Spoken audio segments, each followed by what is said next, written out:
Kain tayo habang tayo nanonood ng mga balita. Yan.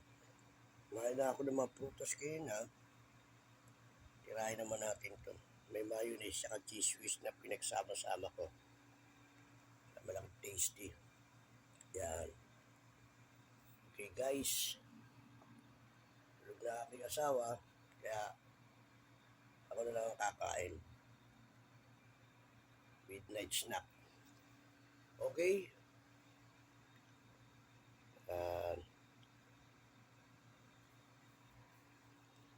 Meron ako ditong sangkis. Saan natin ang pagkagat guys. Kung ano lasa ng mayonnaise at saka cheese whiz.